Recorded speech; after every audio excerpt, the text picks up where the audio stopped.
قبر کس طرح بنانی چاہیے؟ قبروں کے مختلف انداز ہم دیکھتے ہیں، مختلف طریقہ کار ہیں، شریعت مطہرہ کیا کہتی ہے، سنت طریقہ کیا ہے قبر کے حوالے سے؟ شریعت مطہرہ میں قبر کی دو قسمیں موجود ہیں، ایک لحد کہلاتی ہے اور ایک صندوق نما قبر جو عموماً ہمارے ہاں بنتی ہے، یعنی بالکل جو ہے وہ گڑھا کھودا جاتا ہے اور اسی میں مردے کو رکھ دیا جاتا ہے، یہ صندوق نما قبر کہلاتی ہے۔ اور پہلی جو قسم بیان کی لحد، کہ اس میں جانب قبلہ صندوق جیسا بنتا ہے، پھر اس میں جانب قبلہ جو ہے وہ مزید سوراخ کر کے میت کے قد کے برابر وہاں پر میت کو دیوار کے اندر، یعنی قبر کی دیوار کے اندر سوراخ کر کے اور وہاں پر میت کو رکھا جاتا ہے۔ ٹھیک ہے، لحد جو ہے وہ سنت مبارکہ ہے، حتی الامکان یہی کوشش کی جائے کہ جہاں پر لحد بن سکتی ہے وہاں لحد بنائے۔ ہاں جہاں پر زمین وغیرہ نرم ہے، لحد بنانا ممکن نہیں، تو وہاں پر صندوق نما قبر بھی بنا سکتے ہیں۔ ٹھیک ہے، یہ تو قبر کی دو اقسام ہیں کہ ان دو طریقوں سے قبر بنتی ہے۔ نبی کریم صلی اللہ علیہ وسلم کے لیے لحد بنائی گئی تھی۔ البتہ اب قبر کے اندر کن کن چیزوں کا خیال رکھنا چاہیے، تو قبر کے بارے میں علماء نے یہ فرمایا کہ اس کی لمبائی تو مردے کے قد کے برابر ہو، ٹھیک ہے، اور چوڑائی اس کی مردے کے آدھے قد کے برابر ہو۔ اچھا، اور گہرائی میں کم از کم یہ فرمایا کہ کم از کم گہرائی آدھے قد کے برابر ہو، یعنی ناف تک۔ ٹھیک ہے، اور بہتر یہ ہے کہ سینے تک ہو، اور سب سے اعلیٰ اس میں یہ ہے کہ پورے قد کے برابر ٹھیک ہے قبر کی گہرائی بھی ہو۔ ضروری ہے یا اعلیٰ کا لفظ آپ نے فرمایا؟ اعلیٰ یعنی سب سے بہتر یہ ہے، لیکن کم از کم جو ضروری ہے کہ آدھے قد کے برابر اتنی ہونی چاہیے۔ حتیٰ کہ حضرت سیدنا عمر فاروق اعظم رضی اللہ تعالی عنہ نے وصیت فرمائی کہ ان کی قبر کو ان کے قد کے برابر چوڑا اور گہرا بنایا جائے۔ تو قبر میں اس بات کا بھی خاص خیال رکھا جائے۔ ہمارے ہاں عموماً آدھے قد کی تو بنتی ہے، لیکن بہتر یہی ہے کہ جو سب سے اعلیٰ طریقہ ہے پورے قد کے برابر اس کو اختیار کیا جائے، ورنہ اگر وہ اختیار نہیں کر سکتے تو اس سے کم والے پر آ جائیں کہ سینے والے پہ، اور اس سے کم ناف تک یعنی آدھے قد کے برابر، اس سے مزید جو ہے وہ کمی کی طرف نہ جائے کہ کم از کم قبر کی مقدار یہ۔ ٹھیک ہے، قبر کے اندر یہ بھی سنت ہے کہ قبر کو چکور نہ بنایا جائے، اوپر سے جب قبر ڈھک دی جاتی ہے اب قبر کو اونٹ کے کوہان کی طرح جو ہے وہ بنایا جائے، ڈھلان والا، ایسے ہی ہوتی، چکور نہ بنایا جائے۔ عام طور پہ جب مردے کی تدفین ہوتی ہے اس وقت تو یوں ہی قبر جو ہے وہ بنی ہوتی ہے ڈھلان والی ہی، لیکن بعد میں جب لوگ اس قبر کو تعمیر کرواتے ہیں اوپر کی جانب سے، تو پھر جو صورت عموماً نظر آتی ہے آپ قبرستان میں بھی دیکھیں گے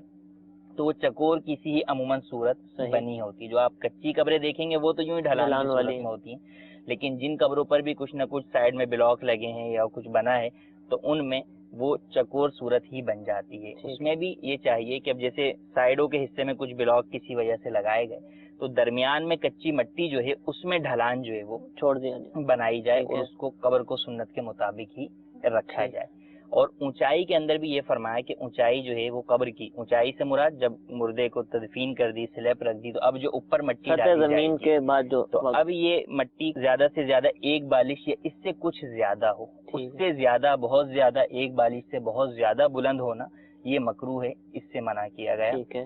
تو ایک بالش یا اس سے کچھ زائد قبر کی جو اوپر کی مٹی ہے اسے بلند رکھا جائے، اس بات کا قبر میں خیال رکھا جائے۔ یوں ہی قبر کے اندر اس بات کا بھی خیال رکھا جائے کہ میت کے جسم سے قبر کا جو حصہ قریب ہے وہاں پر کوئی ایسی چیز نہ ہو کہ جس کو آگ سے وہ بنی ہوئی ہو، اس سے بھی علماء نے منع فرمایا۔ فی زمانہ بھی جو بلاک لگائے جاتے ہیں ان میں بھی چونکہ سیمنٹ کا عمل دخل ہوتا ہے اور سیمنٹ بھی آگ کے عمل سے گزرتی ہے، تو مسلمان کو اس سے بچنا چاہیے۔ اب اگر کوئی ایسی ضرورت درپیش آ گئی یا سلے پہ ہی رکھ دی جاتی ہیں اوپر سے،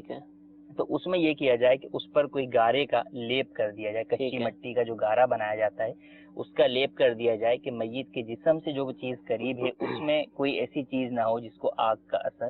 پہنچا ہو۔ اور یہ بات یاد رکھیں کہ مسلمان موت کے بعد بھی قابل احترام ہے، اور قبر گہری ہوگی تب ہی شریعت کی حکمتوں اور مقاصد کو پورا کرنے والی ہوگی۔ اب فی زمانہ جبکہ ایسا معاملہ سامنے آ رہا ہے کہ اس طرح کی قبرستان میں تدفین ہو رہی ہے، اس حوالے سے اب ہمارا کردار کیا ہونا چاہیے؟ تو ہے اہل اقتدار اور اختیار کو یہ چاہیے کہ قبرستان میں خلاف سنت ہونے والے اس طریقہ تدفین پر توجہ کریں اور شریعت و سنت کے مطابق قبرستانوں میں مسلمانوں کی تدفین کے نظام کو یقینی بنائیں، اور جہاں بھی یہ سنت مفقود ہو رہی ہے وہاں اس سنت کو زندہ کرنے پر 100 شہیدوں کا ثواب پائیں، جیسے کہ نبی کریم صلی اللہ تعالی علیہ وآلہ وسلم نے ارشاد فرمایا، من تمسک بسنتی عند فساد امتی فلہ اجر 100 شہید، جو شخص فساد امت کے وقت میری سنت پر عمل کرے گا اس کو 100 شہیدوں کا ثواب ملے گا۔ اور یہ کام فقط ارباب و اقتدار کا ہی نہیں بلکہ ان کے ساتھ ساتھ برادریوں کے سربراہان، قبرستان انتظامیہ، مختلف ویلفیئر انجمن اور تجہیز و تکفین سے متعلق کمیٹیوں کی بھی یہ دینی ذمہ داری بنتی ہے کہ وہ اس خلاف سنت انداز تدفین کو حتی المقدور روکنے کی کوشش کریں اور اپنی دینی ذمہ داری ادا کریں، جیسا کہ حدیث مبارکہ میں ہر مسلمان کو اپنے اپنے منصب کے مطابق برائی کو روکنے کا حکم ارشاد فرمایا گیا۔ چنانچہ نبی کریم صلی اللہ تعالی علیہ وآلہ وسلم نے ارشاد فرمایا،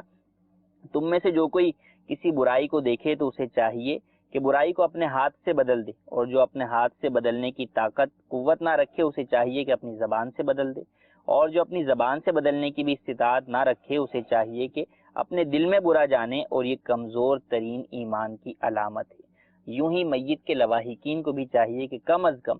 اپنے مرحوم کے لیے ہی قبرستان انتظامیہ اور گورکن کو سنت کے مطابق قبر بنانے پر ہی راضی کریں، اور دیگر مسلمان بھی کم از کم دل میں اس خلاف سنت فعل کو ضرور برا جانیں۔ اللہ تبارک و تعالی ہمیں زندگی اور موت سے متعلق ہر کام میں سنت کی پیروی کرنے کی توفیق عطا فرمائے، اور نبی کریم صلی اللہ علیہ وسلم کی شفاعت نصیب فرمائے۔